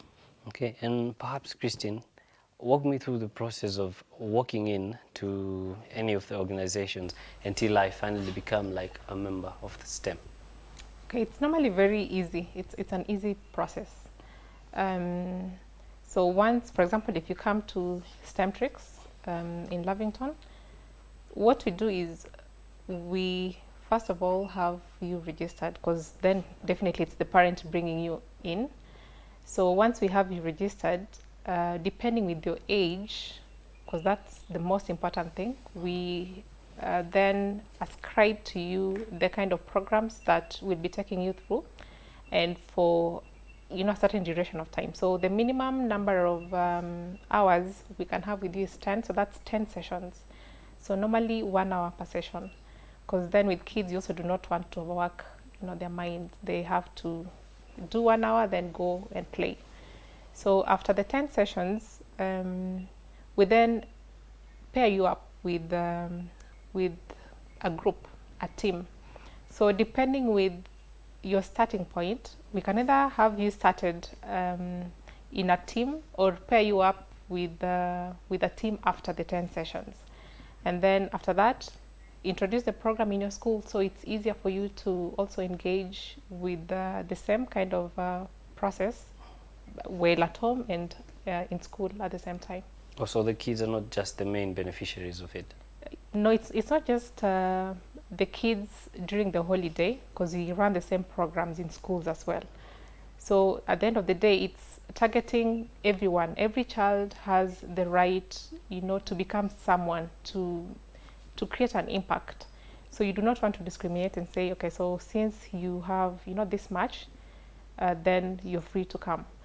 Even those who cannot, you know, have a little package can still be able to be offered the same program of the same quality with the very best, because we work with mainly engineers, those who have done engineering as a unit in the university. So it's easier for them, you know, to pass on the knowledge and to diversify, you know, the ease of STEM to these kids. So they know that, you know, science is not so difficult after all. Okay. Yeah. So Alex, let's talk about the kids who are on holiday right now. Yes. How are they responding to this activity? Well, it has been interesting, and just a week ago I was in a camp with Nuru, and you could see the interest and the kids are coming up with and the ideas they have, and they're like, Alex, how can I make this out of these things you have brought me here? How can I use these sensors to solve? And then the kids are like, they seem to understand what technology is. And the kids we've been working with are kids who started using mobile phones when they were about 3 years old. And introducing sensors, motors, coding and programming, they get to go deeper into technology and understand how it works. So this is a critical point in this generation, because we need them to believe and to know they don't need to go to universities to become engineers. They are engineers at an early age. And just the idea of them creating stuff, creating vehicles that move around, coding. So that's the right step we want for this country to take in innovation. So the kids are interested in this, and they're interested in technology, and we want them to be able to use their computers effectively, not to watch movies, chat online on Facebook. We want them to be building websites, to be the people who are doing cloud computing, artificial intelligence and machine learning. Because as a country, so we need to move forward to the fourth industrial revolution, and the kids are our champions. Okay, you look like you want to add something on that. Yes, I've just remembered one thing. There's a major problem you're having in with the NEC results, the Kenya National Examination Council results. And for the past 4 years, from 2016, we've had massive failure for the science subjects, that is chemistry, physics, biology, and mathematics is also part of it. And the average failure rate, this is not pass rate, the average failure rate is above 80%. So this is really sad. And we are seeing a scenario where universities are lowering the entry level, the marks that qualify these students to get into university and colleges and take science subjects. So the question we should ask ourselves as a country is, what are we saying about the quality of future engineers, future scientists, where it means we are getting them into university at much lower level. So for us, we feel that lowering the pass mark may not necessarily be a solution. It is just trying to treat the symptom. There's an underlying root cause, and we feel that the root cause is attitude towards science subjects. So we wish, through the STEM activities, to change the attitude of these young people to be more positive towards science subjects. If I can just give an example, in the April camp, we had a young lady coming in, and she was telling her mother, no, I do not want to go into this camp. Mom, you know, I'm not good at sciences. By the end of day one, she was telling her mother, can this camp be longer? Yeah, so we were really excited by that transformation. And like Christine said, the idea is to make it fun, so that they don't even realize actually what they're getting to learn, but it becomes like part of life, and they see science as part and parcel of them progressing to whatever career they want. Okay, and perhaps, Christine, what are some of the things that these kids or people in your organization have built under the STEM challenge? Okay, so for us, we do different things. So apart from just the training, we have them each year, celebrating the achievement that the kids have done, the stride that they've made in different schools. So we have a global competition called First Lego League. So what happens is we have one challenge globally, and in East Africa we have a tournament in Kenya and Uganda each year to celebrate the achievements made by the children in East Africa. So we have countries coming in from Ethiopia, Rwanda, just to share into what they've been learning throughout the year. So what happens is you give them a challenge each year. So once they have a challenge, so like last year, that's March this year, our season was into orbit. So we were looking at Mars. Okay. So taking them out of space. So if they were an astronaut, for example, what solutions would they come up with to be able to survive in the outer space? Interesting. Yeah, so you're looking at food, air, clothing, waste management, all that. So they build a robot, they program the robot, and then they also work on a poster. We call it project. So to identify this one problem that they would solve as an astronaut. And it's an activity that begins from the age of 6. So the 6-year-olds are involved all the way to 16. So the only difference is between 6 and 9, it's more or less like an expo. So where we have round tables for them, and then they just share, this is what I learned as an astronaut, this is the problem that I would solve, this is how I would survive if I were to visit, the moon or Mars. And for the older ones, the 10 and above, it's we want to see a robot, we want to see the kind of problems it would solve. We also want to see the kind of projects that you're coming up with, and we want to see the teamwork. So it's beyond just individual work. So how do you see the other person, as your teammate? How is the level of respect? Because then you're having international schools, you're having local schools in the same forum. So how would you treat the opponent? So for example, the robot has broken down. Do you see them as competitors, or would you actually go and help out? So you also, working on their social being, to have social responsibility, to care for the other person, and we actually reward them for that. So we look at how they behave, the language they use, how they care about each other, beyond what problems and what solutions that they have come up with. So it's a challenge that we have each year, and the theme changes every year. So this year we're looking at housing. So what sort of housing would you have, and at what cost? How can you solve that the problem of housing in the country, and thinking big beyond just your country and your region. Okay. Yeah. So we're thinking big, making the children create robots and solving solutions, and in the long run, as well as have teamwork. Yes, have teamwork. It's important, and they have fun, and kids are so creative. They come up with solutions you won't even believe. Okay. Out of this world. So the future is bright. The future is bright. The Okay. future is here. Christine says the future is bright as far as technology is concerned with our kids. Now, we have talked, but we're going to take a quick short break, and when we come back, we'll have a live demonstrations for you at home to understand this better. Don't go too far. This is Tech Tuesday.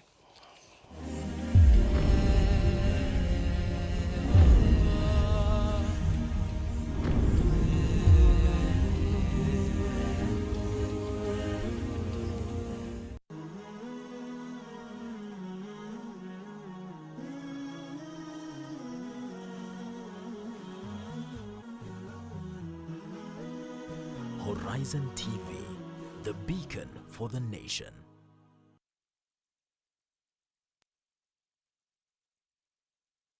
On the next episode, na nahi ya mtume yufidu ya kuwa ikiwa mtu atafanya hivyo na amekatazwa, kwa sababu jambo ambalo lililokatazwa na Mwenyezi Mungu na mtume wake haya itakuwa ni jambo lisilo sawa, bali ni haram, kwa sababu ni amri. Wama kana limu'minin wala mu'minatin idha qala Allah wa rasuluhu amran an yakuna lahumul khiyara.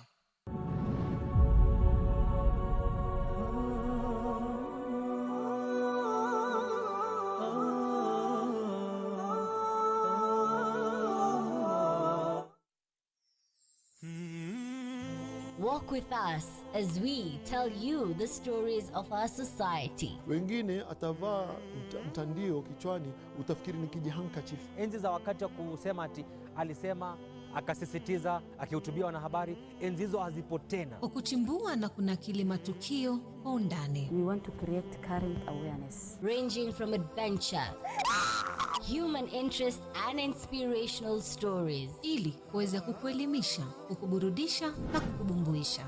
Words have been said, but now it is time to lay the foundation that will impact the world. Terrorism is terrorism, no matter who is behind the trigger. Nachukua fursa hii kukaribisha katika kipindi chako cha kila wiki. Neno hili fiqh ni ufahamu, yani kufahamu kitu. La jirani ni lipi, la mkubwa ni lipi, la mtoto ni lipi, la usiku ni lipi, la mchana ni lipi. Hiyo ndiyo yaitwa fiqh. Dini hii ya Uislamu kila kitu, hatutafuti popote. Kunwa maji atakavyo Mungu. Kwa nini Mwenyezi Mungu ameharamisha nguruwe? Kwa nini Mwenyezi Mungu, mbona hujauliza Mwenyezi Mungu kwa nini amelalisha mbuzi? Mwenye kula nguruwe ni mtu kuwa hana wivu. Uislamu umekuja umekamilika. Hata wadudu watafuta amani, hawataki kuudhiwa na wao pia. Wala Uislamu haukuja kuwaudhi hata wadudu, ni makosa.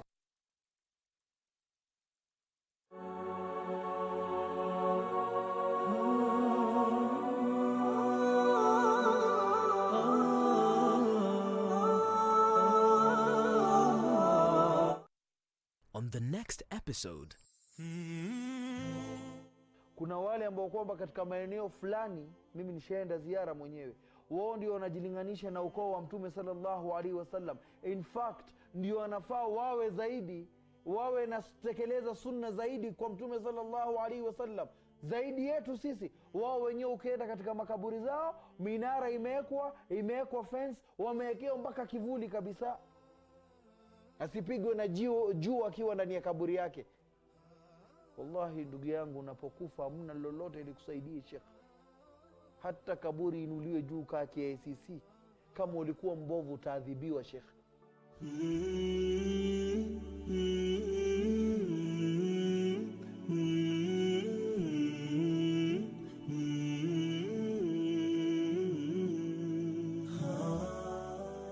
Angalia Uislamu ulipoanza ulianzaje? Ulianza kwa istidraj, ulianza kwa polepole. Wewe Adam alayhi salam, si umeonyeshwa kwamba ni bora kuliko malaika? Hawa malaika wamekusujudia wewe, kwa hivyo hata ukiwa malakaini ni jambo kubwa kwa hakika, na wao wamekusujudia wewe. Mwenyezi Mungu Subhanahu wa Ta'ala anasema, wala talbisul haqqa, musichanganye haki au kweli bilbatili, na uongo. Katika tembo kuna dhambi nyingi na faida kidogo. Ukiwa unasoma Qur'ani, ni uzuri utizame katika msahafu, ufikirie yale unayoyasoma.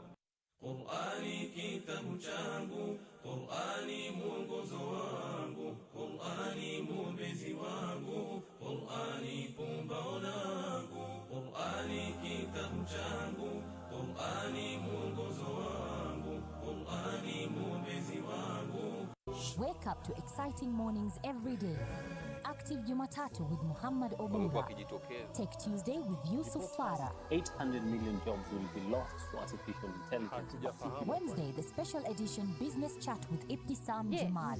All about your health on Healthy Thursday with Mariam Mwacharo, Aisha Khan with thorny pertinent issues every Friday on the round table.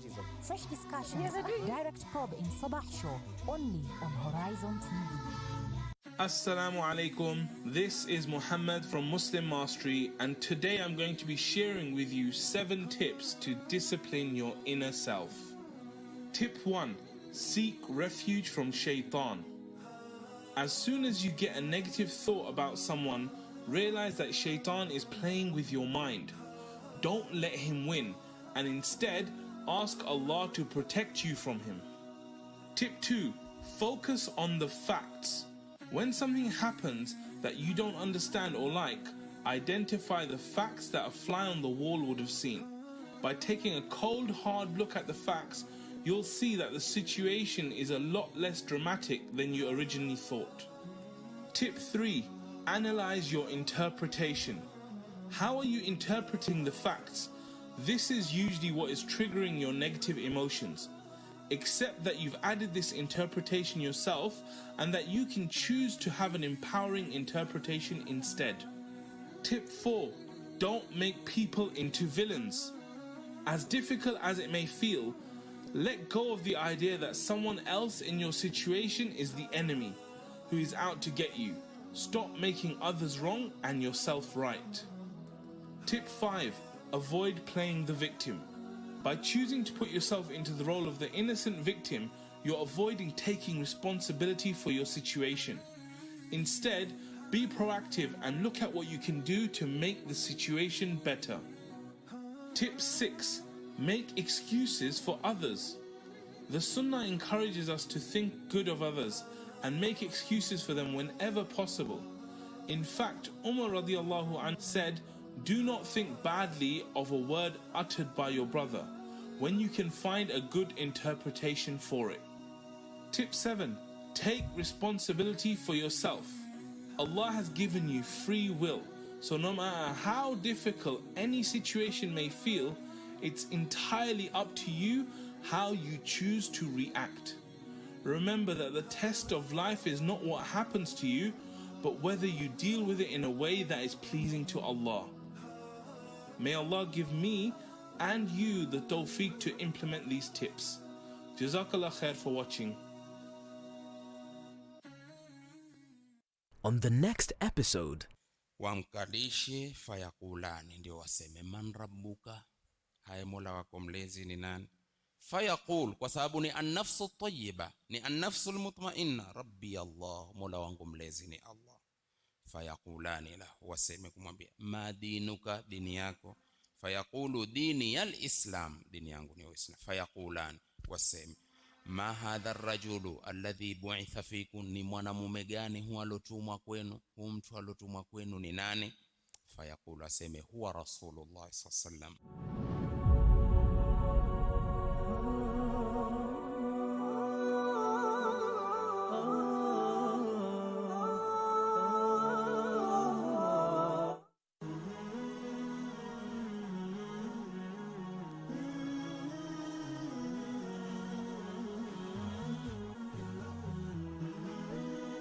Horizon TV, the beacon for the nation.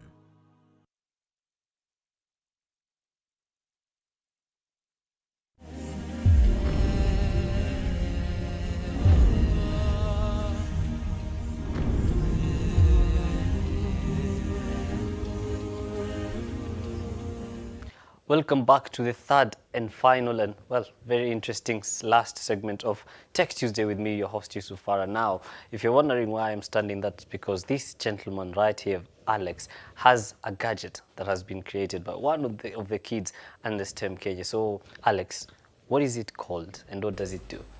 Actually, this is something I got to work with some kids over the weekend.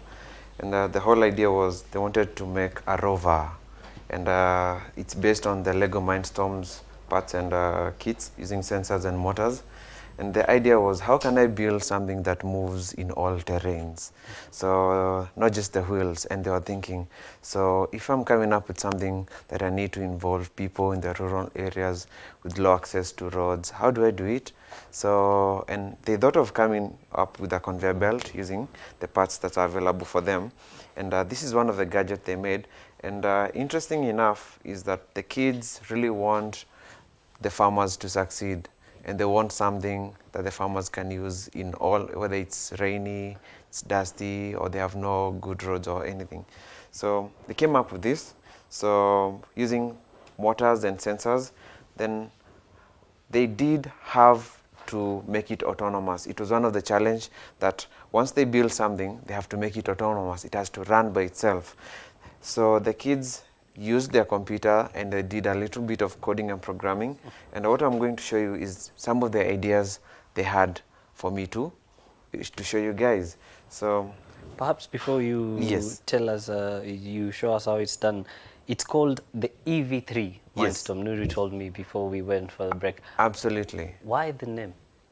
Well, we've been, so first of all, this is a product by Lego, and EV3, it can mean two things. So first, it's a third generation of this product, and they made this product at an interesting time. It was a time whereby we were moving to renewable energy, and EV3 was something that was really touching at that time because it was more about electrical vehicles. So branding it EV3, meaning that we can go and use our renewable energy, not rely on fossil fuels. It can be one of the things that is going to shape the coming generations and coming years in our society as well.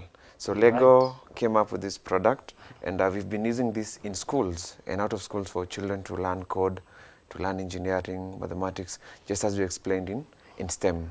All right, then, take it away. So this is the idea they had.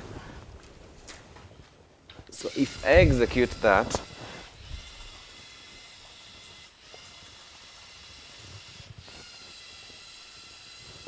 it's coming for you. Accident pending. So how do you get it to move like that? So actually, you have to do coding and programming. So using the kit, so we have a software right here. I don't know if you'll be able to capture it, but you know, we've been asking ourselves, so what do they do with their computers back at home? So you could imagine if they have their computers, they have their gadgets, so all day they don't have to play, they can be involved in creative activities, and the real innovation is in coding and programming, such that I can manipulate here and it results to immediate action. Oh, you're moving it from your laptop? Yes. So the coding, what I'm doing here is that I have given it a set of instructions. And the good thing about this is that the instructions and the learning platform allows a beginner, somebody who has not been introduced to coding and programming, to learn from this. Okay. So I can introduce this to you. In the next 10 minutes you're coding. So it's for all. It cuts across all age groups, from young ones to the older. Nuru can actually do the same, and I was really happy to see her do in her STEM challenge.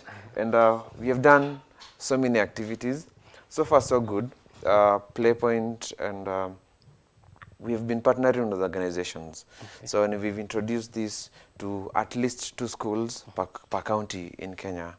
So we have 2 schools that are using the same kit, the same coding and programming, and the thing is, how do you promote them to think critically, to problem solve, to be inventive?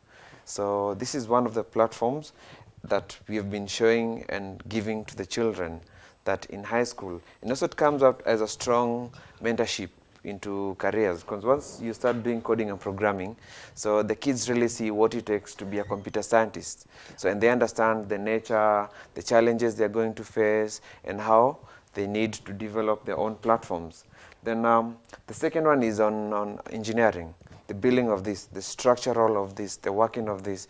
So the kids get really to think, and they're able to show us that this is what I understand. And it's very interesting. We're just giving them the resources. Okay. The children have the ideas. And how young are these kids that were involved in creating this EV3 Mindstorm? So for now, the kids, we're working with the high schools, but you can stretch it down to kindergarten. They start coding when they're just about 3 years old.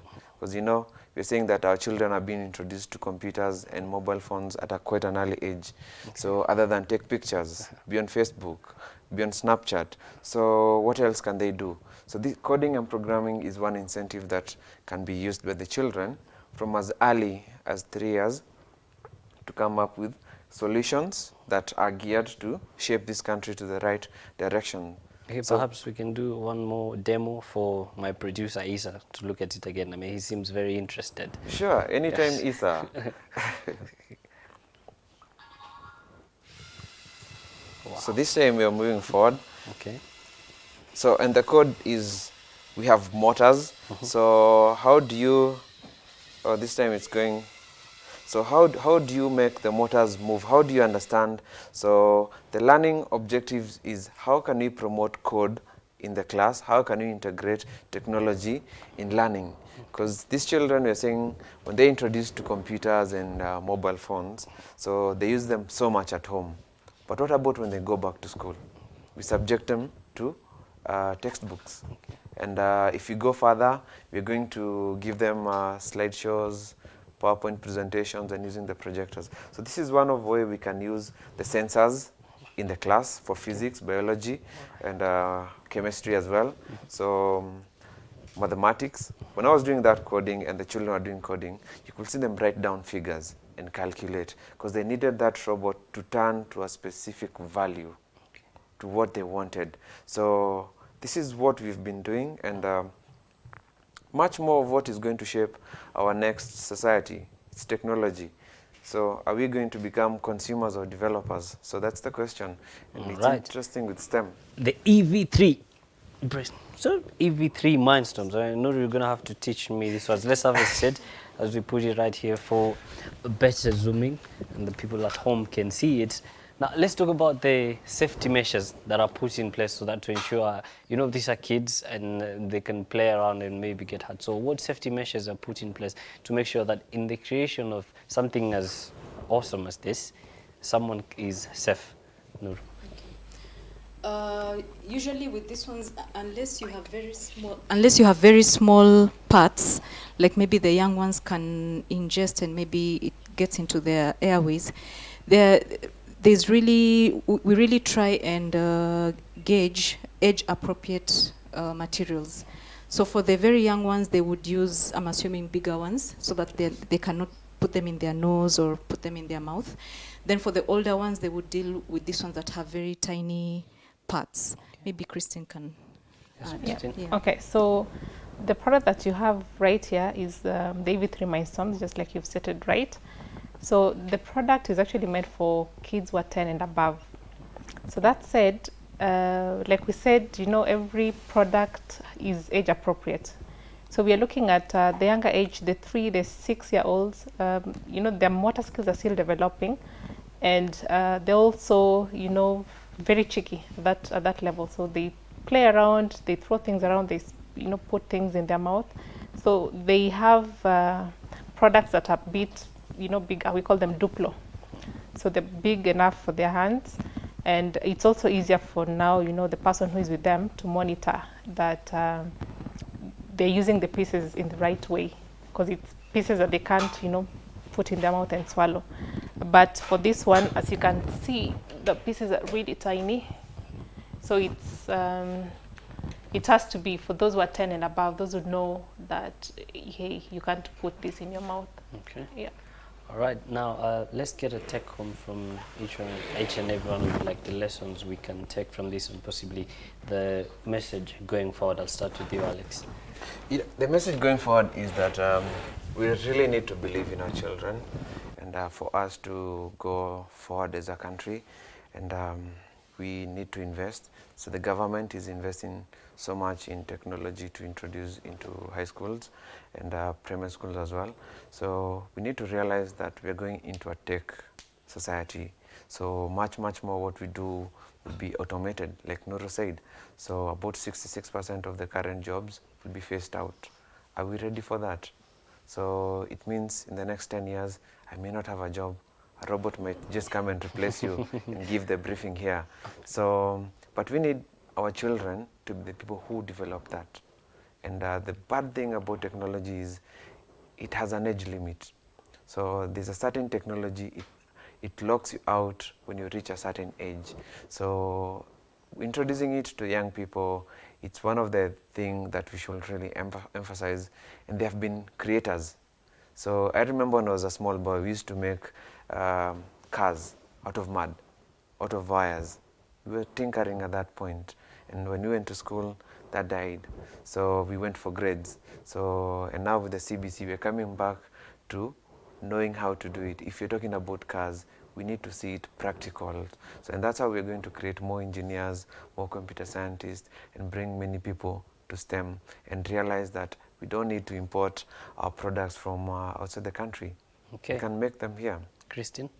Yeah, so for me, one is children are very bright and they normally have solutions. They see, they can talk and they can express themselves. So let's just give them a voice to, explore, to come up with solutions, because they see what's going on around and they have amazing solutions. So if you give them the chance or the opportunity to, be children, to create, to recreate things, to think, to share, then we'll be amazed by the kind of, the future leaders we'll have in this country. Okay. For me, what I would say is I really love the direction that the education reforms are taking in the country, especially the CBC curriculum. And for me as a parent, and also the fact that I run a school, the Innovator School at the River, I feel that it is high time we have this introduced into our education system. Because if you're saying a preschool child will end up 66% of them in careers that do not exist, then it's only fair that the education system they go through actually prepares them for these emerging technologies. As a parent, for me, bottom line is employment, eradication of poverty, and creation of either employment opportunities or enterprise, that is entrepreneurship for our children. So with these STEM challenges that we do, we are not just having them to become innovative and creative, but to apply. Because this is nothing if you cannot apply it to solve a problem in society. So we have mentorship where we have, like for instance, the children who are going to Dubai later in the year, we have tasked them with the responsibility of mentoring younger ones behind them, so that this can be a sustainable initiative, so that even after our time when we are long gone, we have a crop of young people who keep on mentoring the next generation, because sustainability is key. And in terms of creation of employment opportunities, like I said earlier, we really need the government support in terms of helping these young people who, for instance, participate in the Science Week, so that their ideas can be patented and they feel motivated to take their ideas from the prototype stage into reality, creating products that they can be able to have income generating opportunities from. So for me, key is poverty eradication and creation of employment opportunities. Finally, we have very many people who at work, according to a survey by Gallup. Gallup did a survey and realized that 75% of employees globally are unhappy with the work they do. And as we all know, unhappiness at work leads to stress-related diseases. So our camps are holistic in that we look at the whole person and try to find out their personality and those careers that match their personalities, so that they can get into careers they love doing and hence have healthier workforce and more motivated employees. So the take home, I'd say the future is bright for our kids, bright, yes. which means the future is bright for the society as well. True. Well, there you have it, ladies and gentlemen. It seems that after all, the August holidays won't be so gloomy after all, thanks to the S.T.E.M Kenya challenge. Now, on that note, we have come to the end of today's Tech Tuesday episode. But tomorrow, my colleague Ibtisam Jamal will be in the studio with Business Desk. From me, your host Yusuf Farah, the technical team right here in the studio, my sound guy, my director of the day, Muhammad Obura, and my producer, Isam Tama. Before I wish you Eid Mubarak, I say, it is not goodbye. As always, it is till we meet again.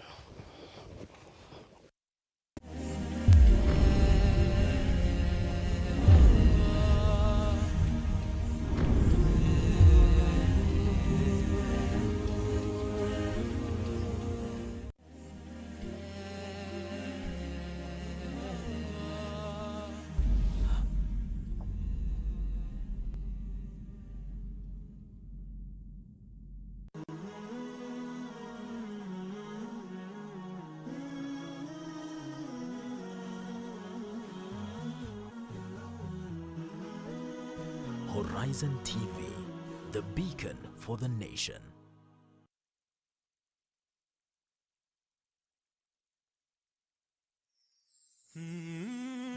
Walk with us as we tell you the stories of our society. Wengine atavaa mtandio kichwani, utafikiri ni kijihandkerchief. Enzi za wakati wa kusema ati alisema, akasisitiza, akihutubia wanahabari, enzi hizo hazipo tena. Kuchimbua na kunakili matukio kwa undani. We want to create current awareness. Ranging from adventure, human interest and inspirational stories. Ili kuweza kukuelimisha, kukuburudisha na kukubumbuisha. Words have been said, but now it is time to lay the foundation